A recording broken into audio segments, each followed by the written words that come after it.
नमस्कार साथियों, पुनः स्वागत है हमारे बीडीआर लर्निंग चैनल में।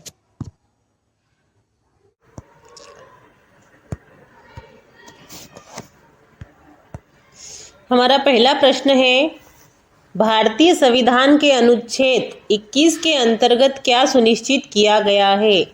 जिसका उत्तर हम लिखेंगे, भारतीय संविधान के अनुच्छेद 21 के तहत जीवन और व्यक्तिगत आज़ादी के अधिकार को सुनिश्चित किया गया है।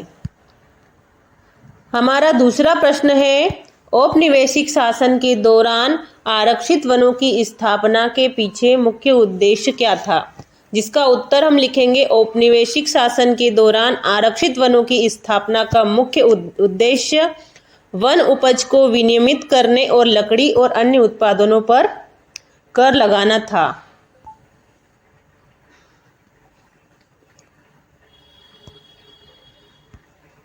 तीसरे प्रश्न में हम देखेंगे, भारत में ब्रिटिश औपनिवेशिक शासन के दौरान पारित 1927 के वन अधिनियम का मुख्य उद्देश्य क्या था?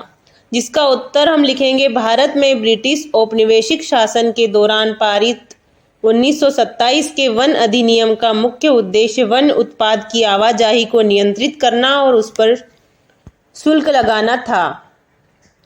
चौथा प्रश्न है, औपनिवेशिक काल के वन प्रबंधन में दो परिवर्तनों को लिखिए।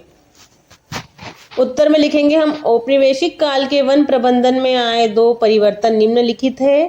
पहला परिवर्तन है, औपनिवेशिक शासकों ने झूम खेती पर रोक लगा दी थी। इस वजह से झूम खेती करने वाले समुदायों को उनके घर से निकाल दिया गया। पॉइंट 2 लिखेंगे, नए कानून के तहत वनों में शिकार करने पर रोक लगा दी थी तथा शिकायत करने और पकड़े जाने पर दंड दिया जाता था। प्रश्न क्रमांक 5 में है आपका, युद्ध से जंगल क्यों प्रभावित होते हैं? जिसका उत्तर हम लिखेंगे, युद्ध से जंगल प्रभावित होते हैं क्योंकि युद्ध की जरूरतों को पूरा करने के लिए लकड़ी की मांग होती है। इससे ज़्यादा वन काटे जाते हैं। दूसरा पॉइंट लिखेंगे, युद्ध के दौरान बड़े बड़े वन क्षेत्र में आग लग जाती है। प्रश्न क्रमांक 6 देखेंगे, राष्ट्रपति पद के निर्वाचन के लिए योग्यताओं का वर्णन कीजिए। प्रश्न 6 का उत्तर लिखेंगे, भारत के राष्ट्रपति के निर्वाचन के लिए योग्यताओं का वर्णन संविधान में किया गया है। ये योग्यताएं इस प्रकार है।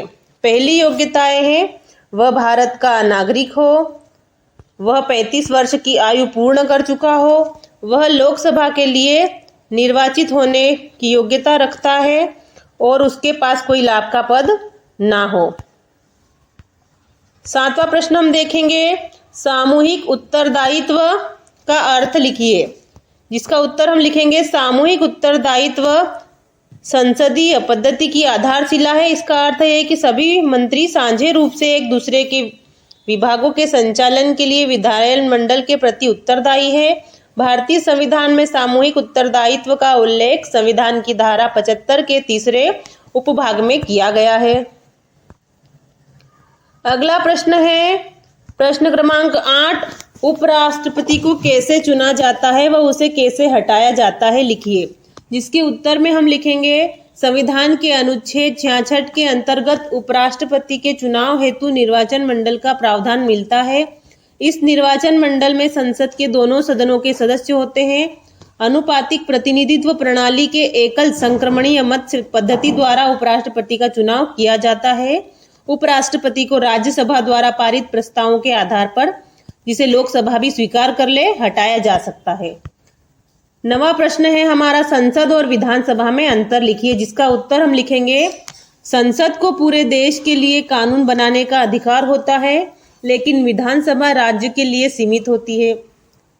इसके प्रतिनिधि को विधायक या एमएलए कहा जाता है। विधानसभा केवल राज्य के लिए कानून बनाती है। हमारा आज का टेस्ट का अंतिम प्रश्न है, प्रश्न क्रमांक 10, वन्य इलाकों में रहने वाले लोगों की जीविकोपार्जन के दो साधन कौन कौन से हैं?